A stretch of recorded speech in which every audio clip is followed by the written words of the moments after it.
Hi friends, जैसा कि आप जानते हैं 21 तरह की दिव्यांगताएं होती है।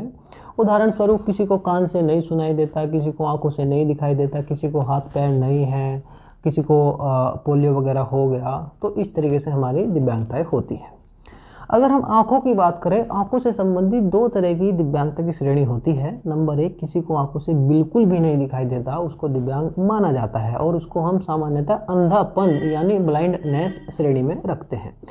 एक दूसरा, किसी को आंखों से बेहद कम दिखाई देता है, उसको भी दिव्यांगता की एक अलग श्रेणी में रखते हैं और इसको हम लो विजन यानी अल्प दृष्टि दिव्यांगता की श्रेणी में रखते हैं। दोस्तों, आंखों से संबंधित कुछ और समस्याएं होती हैं और अक्सर लोगों के ऐसे सवाल आते रहते हैं कि आंखों से संबंधित अन्य समस्याएं, जैसे एक मुख्य समस्या हमारी कलर विजन की समस्या होती है। तो क्या कलर विजन की जो समस्या है उसको भी हम दिव्यांगता की श्रेणी में रखेंगे? ऐसे लोगों को दिव्यांग माना जाएगा? दोस्तों, बहुत से लोगों की एक ऐसी जिज्ञासा होती है और इस चीज़ को जानना चाहते हैं कि आखिर कलर विजन भी दिव्यांग है या नहीं है।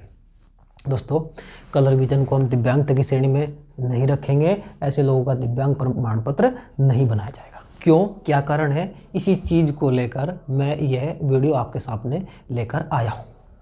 इसके लिए हमें सबसे पहले दिव्यांगता की परिभाषा में जाना होगा कि किस व्यक्ति को दिव्यांग माना जाता है। एक व्यक्ति जिसको अपने शरीर के किसी क्षतिग्रस्त हिस्से या पूर्ण रूप से नष्ट हो चुके हिस्से की वजह से अपना सामान्य दैनिक जीवन जीने में बेहद कठिनाई आ रही है, तो उस व्यक्ति को उस हिस्से की वजह से दिव्यांग माना जाता है। अब दोस्तों, अगर कलर विजन की बात करें हम, तो क्या कलर विजन के कारण किसी व्यक्ति को अपना सामान्य दैनिक जीवन जीने में बेहद कठिनाई आएगी या नहीं आएगी, इसके ऊपर हम विचार करेंगे। लेकिन सबसे पहले हम थोड़ा सा कलर विजन की समस्या को जान लेते हैं। आखिर क्या समस्या होती है कलर विजन की। इसमें तरह तरह के जो रंग होते हैं उनके बीच जो पीड़ित होता है उसको पहचान करनी नहीं आती। जैसे हमारा हरा और लाल रंग होता है, इनके बीच पहचान नहीं कर पाता पीड़ित व्यक्ति। नीला और पीला रंग होता है, उनके बीच भी पहचान नहीं कर पाता। और बहुत सारे रंग होते हैं, लेकिन जो मुख्य समस्या होती है, जो अधिकांश पीड़ित होते हैं हमारे, लाल और हरे रंग से संबंधित समस्या होती है और उनके बीच का वे अंतर नहीं कर पाते।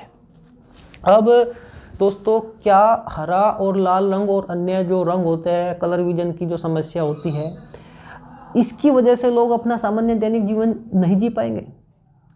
अगर हम सामान्य दैनिक जीवन की बात करते हैं तो इसमें हमारे बहुत सारे काम आते हैं। जैसे कि हमारे जितने भी घरेलू क्रियाकलाप है, दैनिक जीवन के जो काम हैं, जो हमारे रूटीन वर्क होते हैं, जैसे उठना बैठना, अपने घर के काम करना, खाना बनाना और बहुत सारे काम हो सकते हैं।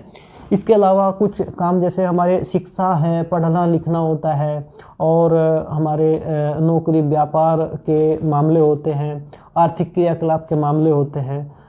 तो अगर इनमें हमें देखा जाए तो जो कलर विजन की समस्या होती है उसकी वजह से किसी व्यक्ति को इन सभी में बेहद कठिनाई वाला जो टर्म्स इस्तेमाल किया गया है दिव्यांगता की परिभाषा में, वो ऐसे लोगों के ऊपर लागू नहीं हो सकता। हालांकि कुछ मामले हैं, जैसे अगर हम सशस्त्र बल की बात करें, नौकरी की, तो ऐसी नौकरियों में कलर विजन के जो पीड़ित होते हैं उनके अवसर कम हो जाते हैं, यह बात सच है। और फिर जो ड्राइविंग लाइसेंस वगैरह, यातायात के जो नियम होते हैं वो फॉलो नहीं कर पाते हैं ऐसे लोग, तो ड्राइविंग लाइसेंस वगैरह भी नहीं बन पाते हैं ऐसे लोगों के। लेकिन इन 2 चीज़ों की वजह से हम यह नहीं कह सकते कि जो अन्य सामान्य दैनिक जीवन, घरेलू क्रियाकलाप वगैरह सब चीज़ें हैं, उसमें ऐसे व्यक्तियों को बेहद कठिनाई महसूस होती हो, ऐसे व्यक्ति अपना जीवन जीते हैं और बेहद कठिनाई वाला मामला कोई ऐसा नहीं आता।